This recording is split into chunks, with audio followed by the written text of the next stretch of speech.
Om Swastiastu, perkenalkan nama saya Iwayan Agus Suryawan, absen 16, perwakilan kelompok 7 yang akan mempresentasikan materi silabus 10 dengan mata kuliah manajemen perubahan dan dengan anggota kelompok saya yaitu Iwayan Gede Cahyana Putra dan Putu Prasetya Arisuta. Dengan pokok bahasan yaitu kesiapan SDM menjadi SDM yang cerdas dan mencapai keunggulan.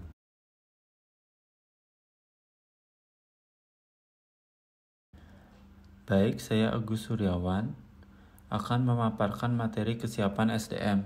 Kesiapan SDM merupakan perubahan diawali dengan mempersiapkan semua SDM untuk menerima perubahan, karena manusia memiliki subjek dan objek perubahan, serta mempunyai sifat resisten terhadap perubahan. Karena itu, perubahan SDM dimulai dengan melakukan pencairan terhadap pola perilaku lama yang cenderung mempertahankan status quo untuk diubah agar bersedia menerima pola pikir baru yang berkembang secara dinamis. Contohnya, kualitas SDM tenaga kerja Indonesia masih kalah saing dari tenaga kerja negara MEA yang memiliki kompetensi kerja yang lebih tinggi. Tentunya akan memiliki kesempatan lebih luas untuk mendapatkan keuntungan ekonomi di dalam MEA. Dengan demikian, tenaga kerja Indonesia harus berusaha dengan sungguh-sungguh untuk meningkatkan kualitas SDM dan mengejar ketinggalan dari negara-negara lain, khususnya di kawasan ASEAN. Baik, saya Putu Prasetya Arisuta akan melanjutkan dengan materi menjadi SDM yang cerdas. Orang yang memiliki kemampuan lebih dari orang lain yang memiliki ciri-ciri kreatif, memiliki penalaran yang tinggi, bersifat kritis, dan dinamis. Jika di suatu organisasi ada orang cerdas, maka hal yang harus diperhatikan yaitu 1. Menghilangkan pemikiran yang salah, 2. Kekuatan pendorong SDM yang cerdas, 3. Mengelola orang cerdas. Di sini 1. Menghilangkan pemikiran yang salah. Maka pemimpin harus menjalankan perubahan dengan cara yang tepat dan sesuai. Namun, seringkali pemimpin melakukan kesalahan. Ada 5 cara berpikir yang harus dihindari. 1. Hanya orang lain yang berubah. 2. Perubahan harus dipaksakan. 3. Waktu terbaik adalah saat krisis. 4. Perubahan untuk menutupi kinerja buruk. 5. Uang adalah motivator paling efektif. Saya ambil contoh 1, hanya orang lain yang berubah. Nah, di dalam suatu organisasi, jika menginginkan perubahan, saat itu pemimpin juga harus berubah, bukan hanya bawahannya yang berubah. Karena jika hanya orang lain yang berubah dalam organisasi, maka perubahan tidak akan terjadi. Ini kedua, kekuatan pendorong SDM yang cerdas. Nah, kekuatan pendorong SDM yang cerdas ini ada 5, yaitu berpengalaman, berpendidikan, keahlian, prestasi unggul, kemampuan natural. Di sini saya mengambil contoh yang berpengalaman.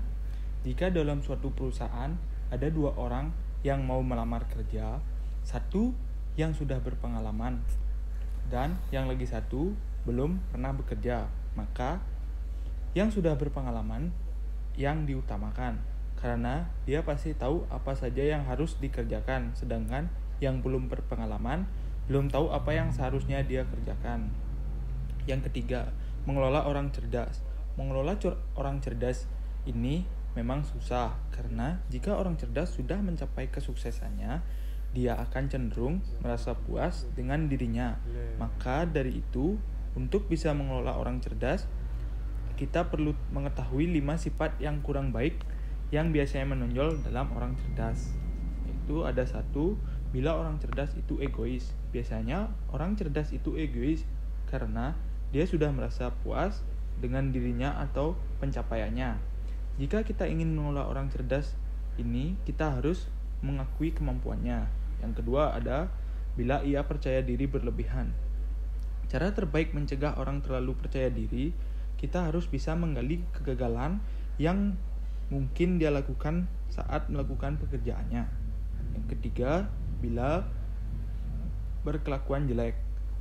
Cara terbaik adalah kita sabar, tenang, dan tidak terpancing emosi dalam mengatasi orang yang berkelakuan jelek ini. Yang keempat adalah bila berpandangan sempit. Nah, di sini kita harus bisa mengajak orang yang berpandangan sempit itu bekerja sama atau bekerja dalam tim, karena biasanya orang yang berpandangan sempit hanya ahli dalam satu bidang pekerjaan. Yang kelima, bila ia tidak fleksibel. Orang yang tidak fleksibel itu biasanya orang yang introvert. Dia biasanya tidak mau melepas diri dari zona nyaman dan dia tidak ingin mencoba hal baru. Sekian pemaparan materi dari saya. Materi selanjutnya akan dilanjutkan oleh teman saya. Baik, di sini saya akan menjelaskan mencapai keunggulan.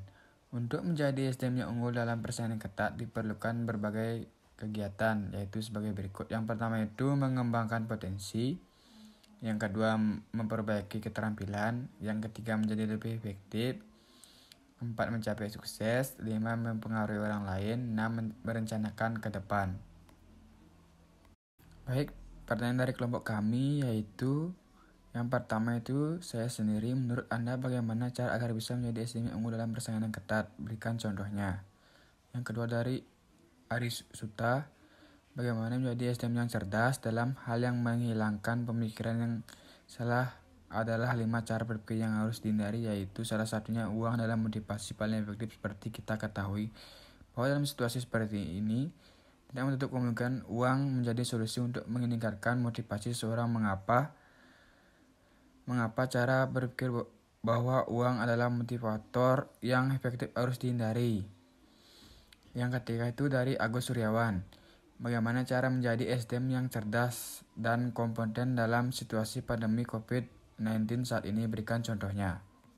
Baik, di sini kesimpulan dari kelompok kami, perencanaan sumber daya manusia adalah suatu perusahaan merupakan peran yang harus dijalankan sehingga sebagai bagian dari suatu perusahaan, Departemen Sumber Daya Manusia memiliki fungsi sebagai pemain kunci dalam menolong perusahaan-perusahaan mencapai tujuan-tujuan strategis.